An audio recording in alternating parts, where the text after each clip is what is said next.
Hello everyone. संत गाहिरा गुरु विश्वविद्यालय अंबिकापुर जिला सरगुजा छत्तीसगढ़ के क्षेत्र अधिकार में आने वाले शासकीय महाविद्यालय डुमरिया जरही डिस्ट्रिक्ट सूरजपुर से मैं अर्पणा एक्का सहायक प्राध्यापक समाजशास्त्र आज एमए समाजशास्त्र के सेकेंड सेमेस्टर के 5वें प्रश्न पत्र भारतीय ग्रामीण समाज से चौथे यूनिट के एक टॉपिक तेभागा एवं तेलंगाना आंदोलन पर आपसे चर्चा करूंगी। तेभागा एवं तेलंगाना आंदोलन एक कृषक आंदोलन था। तो चलिए पहले हम कृषक आंदोलन को समझ लेते हैं कि क्या है। कृषक आंदोलन शब्द से उसका अर्थ समझ में आ रहा होगा। कृषक अर्थात कृषि कार्य करने वाले लोग को हम कृषक कहते हैं और आंदोलन से तात्पर्य जब कोई भी तनाव, कोई भी असंतुष्टि जब अपनी चरम सीमा पर पहुंच जाती है तो वह एक आंदोलन का रूप ले लेती है। इस प्रकार कृषक और आंदोलन का तात्पर्य कृषि से संबंधित आंदोलन है, या हम कह सकते हैं कि कृषि मजदूरों द्वारा अपने ऊपर हो रहे शोषण, पतन और आर्थिक उन्नति या आर्थिक स्वतंत्रता के लिए व्यवस्था से संघर्ष करना कृषक आंदोलन कहलाता है। यदि हम भारतीय इतिहास को देखें तो मैप द्वारा हमें समझ में आएगा कि किसान आंदोलन अनेक राज्यों में हुए थे, जिनमें हम आंध्र प्रदेश में हुए तेलंगाना आंदोलन तथा बंगाल में हुए तेभागा आंदोलन के बारे में चर्चा करेंगे। यह बंगाल के सबसे प्रमुख कृषक आंदोलनों में से एक था। अब हम चलते हैं तेभागा आंदोलन की तरफ। पहले हम तेभागा आंदोलन के बैकग्राउंड को थोड़ा सा समझ लें, उसके बाद हम देखेंगे आगे। तेभागा आंदोलन यह स्टार्ट हुआ था बंगाल से। इसकी मेन जो शुरुआत हुई थी वो त्रिपुरा से हुई थी, पर इसकी जो बुनियाद या पकड़ या आंदोलन उग्र रूप लिया बंगाल से। तो आपको याद रखना है तेभागा आंदोलन की शुरुआत बंगाल से हुई थी 1946 में। क्यों हुई थी, उस क्यों को समझने से पहले हम इसके थोड़ी पृष्ठभूमि या बैकग्राउंड में चलते हैं। 1943 में अकाल पड़ा था बंगाल में। उस समय मलेरिया जैसी महामारी भी फैली थी, जिससे असंख्य लगभग 35 लाख कृषक काल कलवित हो गए थे, मतलब मृत्यु को प्राप्त किए थे। और बहुत सारे कृषक अन्य राज्यों में या नगरों की तरफ प्रवास ले लिए थे। उसके बाद जो कुछ कृषक बचे थे उनकी स्थिति इतनी दयनीय थी, क्योंकि आर्थिक मंदी का समय था, इतनी बड़ी महामारी से बंगाल जूझ रहा था। उस समय भी जोतदारों का बटाईदारों के प्रति जो शोषण था वो उसमें कोई कमी नहीं आई थी, कंटिन्यू चल ही रहा था। तो ये आंदोलन 1943 में अकाल पड़ा और उसके 3 साल बाद यह आंदोलन हुआ 1946 में, तेभागा आंदोलन। इस आंदोलन के मेन जो नेतृत्वकर्ता थे वो 2 थे, एक कंपाराम सिंह और एक भुवन सिंह। देखिएगा, एक कंपाराम सिंह और ये भुवन सिंह, ये नेतृत्वकर्ता थे। इनके नेतृत्व में यह आंदोलन हुआ। और इस आंदोलन का मेन रीजन क्या था, पहले हम जोतदार, बटाईदार और जमींदार को समझ लेते हैं। जैसे कि एक भूमि है, जो जमींदार थे वो ऊपर थे, उनके बाद जोतदार आते थे, फिर बटाईदार, ये सबसे नीचे और सबसे गरीब किसान थे। जमींदारों को इससे कोई मतलब नहीं था, ये अपना नगरों में रहते थे और अपनी लग्जरियस लाइफ जी रहे थे। यहाँ पे जो मेन संघर्ष हुआ था वो बटाईदार और जोतदार, इन दोनों का ही जो ये आंदोलन था इन दोनों के बीच ही था। ये आंदोलन किया था बटाईदारों ने जोतदारों के विरुद्ध। बटाईदारों ने जोतदारों के विरुद्ध, जैसे मैंने कारण में लिखा है, जमींदारों को फसल का आधा भाग, जमींदारों मतलब यहाँ जोतदारों से लिया गया है, क्योंकि ये भी इनके पास भी जमीन की बहुत ज्यादा भूमि रहती थी और ये इनसे अपने जमीन पे काम करवाते थे और उसका कुछ हिस्सा दे देते थे। वो लिमिटेड भी नहीं था कि इतना हिस्सा ही मिलेगा उनको। जैसे अधिया होता है, आज के समय में आप सुने होंगे, अभी भी बहुत जगह अधिया चलती है कि भू स्वामित्व किसी और के पास रहता है और वो उस पे किसी गरीब किसान को काम करने के लिए दे देते हैं और उसका कुछ हिस्सा खुद रखते हैं और कुछ हिस्सा किसान रखता है। तो उस समय ये एक शोषण की तरह होता था, क्योंकि किसान नहीं, अब किसान या बटाईदार या लघु किसान नहीं कह सकता कि मुझे इतना हिस्सा ही चाहिए। वो अपने हिसाब से उनको अपना हिस्सा दे देते थे, लेकिन एक नियम हो गया था कि ये जितनी भी उपज होगी उसका आधा वो जोतदार रखेंगे और बाकी आधा बटाईदार रखेंगे। चूंकि मैंने बताया कि अकाल का समय था, आर्थिक मंदी थी, किसी तरह किसान सरवाइव कर रहे थे, उस अवस्था में उन्हें आधा देना, उपज का आधा भाग देना बहुत ही मुश्किल काम था, क्योंकि अकाल का समय था और धीरे धीरे उस अवस्था से वो निकल रहे थे। उस बीच भी उनके शोषण बटाईदारों के प्रति कंटिन्यू चल ही रही थी, कोई कमी नहीं आई थी। इसलिए इन्होंने, इनका मुख्य जो कारण था ये था कि इनको आधा भाग ना देकर 1/3 भाग दिया जाए और स्वयं के पास बटाईदार 2/3 भाग रखना चाहते थे। मतलब वो खुद के पास जो उपज है उसका 2/3 भाग, 2/3 भाग रखना चाहते थे और जोतदारों को 1/1/3 भाग देना चाहते थे। इसीलिए तिभागा आंदोलन, मतलब जो उपज है उसको 3 भागों में बांटिए, 3 भाग तेभागा, और 3 भाग में से 2 भाग के जो किसान है, जो बटाईदार है वो रखेगा और 1 भाग जोतदार रखेंगे। ये इसका मेन कारण था इस आंदोलन का। ठीक है। यह आंदोलन बटाईदारों द्वारा जोतदारों के विरुद्ध चलाया गया था। इस आंदोलन में सबसे मुख्य भूमिका बंगाल किसान सभा की थी।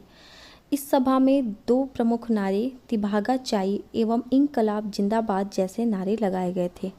इस आंदोलन में सभी स्थानों पर बटाईदारों ने एक जैसी पद्धति अपनाई थी।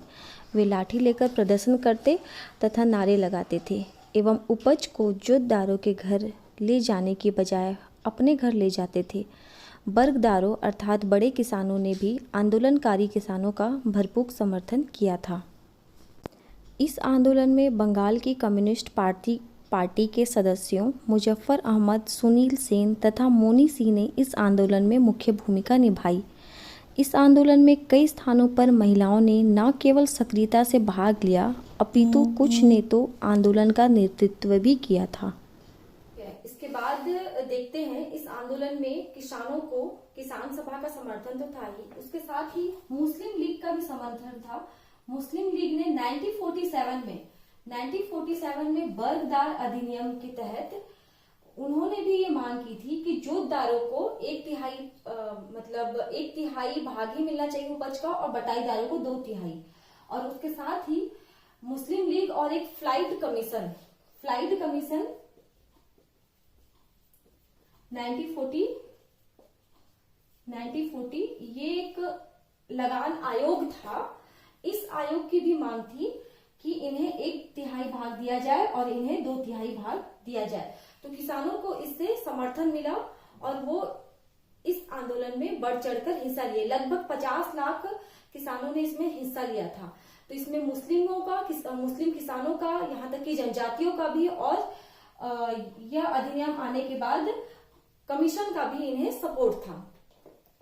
तो इस प्रकार 1947 में क्योंकि हमें पता है हमारा देश स्वतंत्र हुआ, आजाद हुआ था, तो जो नेतृत्व करता थे भुवन सिंह ने किसानों से कहा कि हमारा जो देश है वो अभी अभी स्वतंत्र हुआ है, हमें अपनी सरकार को एक हमारे लिए, मतलब किसानों के लिए काम करने का एक अवसर प्रदान किया जाना चाहिए।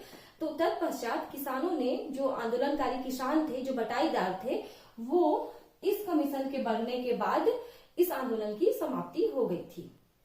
ठीक है, चलिए आगे हम देखते हैं तेलंगाना आंदोलन। तेलंगाना आंदोलन कब हुआ था?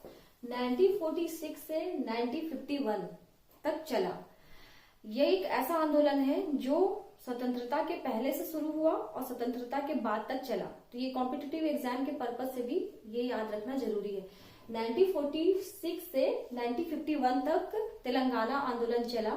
जो आपको पता है तेलंगाना अब एक नया राज्य बन चुका है, जो पहले आंध्र प्रदेश में आता था।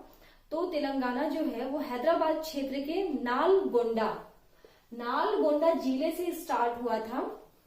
और इसकी थोड़ी पृष्ठभूमि देख लेते हैं कि ये आंदोलन करने का किसानों का क्या पर्पस था, क्या उनका उद्देश्य था। तो नवाब जो निजाम थे उनका शोषण किसानों पर था ही, भरपूर शोषण करते थे। यहाँ तक कि वहां की स्त्रियों के साथ बदसलूकी, तो निचली जाति की जो स्त्रियां हैं उनकी दशा बहुत ज्यादा दयनीय थी उनके। उसके साथ ही जो कृषक थे उनके भी शोषण में कोई कमी नहीं थी। उसके साथ साथ नवाबों के साथ साथ जो जमींदार और देशमुख थे, 1840 में क्या हुआ था, जो नवाब हैं वो जमींदारों और नवाबों से देशमुखों से जमींदारी की जो जमींदारी वाला जो कार्य है जिसमें वो लगान वसूल कर उनको देते हैं, वो कार्य उनसे छीन लिए और वो डायरेक्ट किसानों से लगान वसूलते थे। जब 1940 के दशक, जब लगान का जो वसूली है, वो लगान का जो कर है वो इतना ज्यादा वो लोग लेने लगे कि जो कृषक है उसकी उपज कितनी भी हो उन्हें उस लगान का भाग देना ही पड़ता था। कभी कभी ये हाल भी हो जाता था कि कृषकों की पूरी उपज को वो लगान के रूप में दे देते थे, फिर भी कुछ भाग बचा रहता था। तो उस कंडीशन में जो कृषक थे, जो किसान थे, वो जमींदारों और देशमुखों के पास ऋण के लिए जाते थे, कर्ज लेने जाते थे, और वो जमींदार उनको कर्ज के एवज में उनकी भूमि को अवैध रूप से कब्जा कर लेते थे। तो ये जो चल रहा था, धीरे धीरे इतनी ज्यादा भूमि, मतलब किसानों की जो भूमि थी वो लोग अवैध रूप से कब्जा कर लिए थे कि एक जमींदार है रेड्डी, उनके पास 1,50,000 एकड़ की भूमि वो अपने हथिया चुके थे। तो जब इनकी शोषण जो है वो लगातार बढ़ रहा था, भरपूर शोषण हो रहा था किसानों का हर तरीके से, चाहे कर्ज को लेके हो, चाहे कर को लेके हो, चाहे लगान को लेकर हो, चाहे मालगुजारी प्रथा को लेकर हो। तो उस कंडीशन में किसानों ने एकजुट होकर, संगठित होकर 1946 में यह आंदोलन नवाबों, जमींदारों और देशमुखों के खिलाफ किया। और उसका क्या था कारण? गैर कानूनी व सीमा से अधिक कर लेना, और जो ऋण है, जो कर्ज लिया है, उसकी माफी हो, पूरा माफी हो। इस आंदोलन में किसानों ने संगम के रूप में संगठित होकर देशमुखों पर आक्रमण प्रारंभ कर दिए। इन्होंने हथियारों के रूप में लाठियों, पत्थर के टुकड़ों एवं मिर्च के पाउडर का उपयोग किया, किंतु सरकार ने आंदोलनकारियों के प्रति अत्यंत निर्दयतापूर्ण रुख अपनाया। बाद में वहां पे एक कम्युनिस्ट पार्टी थी। कम्युनिस्ट पार्टी चाहती थी कि हैदराबाद भारत और पाकिस्तान से अलग होकर एक कम्युनिस्ट राज्य बने, अलग राज्य। तो उन्होंने किसानों का फेवर किया, उनका सपोर्ट किया, समर्थन किया, और 5,000 गौरिला दल, गौरिला नीति भी से कहते हैं, गौरिला सेना तैयार किए। 5,000 किसानों का गौरिला युद्ध भी कहा जाता है इसको। यह क्रांतिकारी युद्ध माना जाता है कृषक आंदोलन में। और गौरिला इसका एक विशेषता है, उसे याद रखिएगा, क्योंकि यही ऐसा कृषक आंदोलन है जिसमें किसानों ने 5,000 सशक्त बल द्वारा गौरिला युद्ध किया। ये क्या युद्ध होता है? जब सामने वाला जिससे हम युद्ध कर रहे हैं वो बहुत शक्तिशाली और संपन्न हो, और उसके कंपेयर में हम उससे नीचे हो या कमजोर हो, तो उस कंडीशन में आमने सामने की लड़ाई नहीं लड़ी जा सकती। तो उस कंडीशन में गौरिला नीति जो है वो फॉलो किया जाता है। उसमें हम जिससे हम लड़ रहे हैं उनके छुप के या छापा मार जिसे कहा जाता है, यह एक स्पेनिश वर्ड है, या पीछे से हम वार करते हैं। तो इसमें क्या होता है, सामने वाले का नुकसान होने के चांसेस ज्यादा रहते हैं, क्योंकि हम जो है सामने नहीं आ रहे हैं। तो ये नीति उस समय अपनाई थी जिसमें कम्युनिस्ट पार्टियों का सपोर्ट मिला था किसानों को। और बाद में ये हुआ कि जो कम्युनिस्ट हैं, जो हमारे किसान हैं, वो कम्युनिस्ट पार्टी के साथ मिलकर पूरे गांव पर नियंत्रण कर लिए थे। और लास्ट में बेगारी प्रथा की समाप्ति भी हो गई थी। बेगारी प्रथा की समाप्ति हो गई, महिलाओं की स्थिति में भी सुधार हुआ। यहाँ तक कि जो जमींदार जो अवैध कब्जा किए थे भूमि का, उसे भी उन्होंने किसानों को वापस किया। और जो सिंचाई के जो साधन होते हैं उसके लिए भी गवर्नमेंट द्वारा कार्य किया गया। और उसके साथ ही लगान की दरों में भी कमी किया गया। और खेतीहर किसान जो होते हैं, खेतीहर किसान, उनकी भी मजदूरी बढ़ा दी गई थी। तो ये इस समय हुआ तेलंगाना आंदोलन। लेकिन इसकी समाप्ति कैसे हुई? क्योंकि जब भारत आजाद हुआ था तो जो हैदराबाद था वो उस समय भारत का हिस्सा तुरंत नहीं बना। तो जब भारतीय सेना 1948 में हैदराबाद पर विजय प्राप्त कर ली, तो हैदराबाद का जब विलय भारत में हो गया तो यह आंदोलन ऑटोमेटिकली उस समय समाप्त हो गया।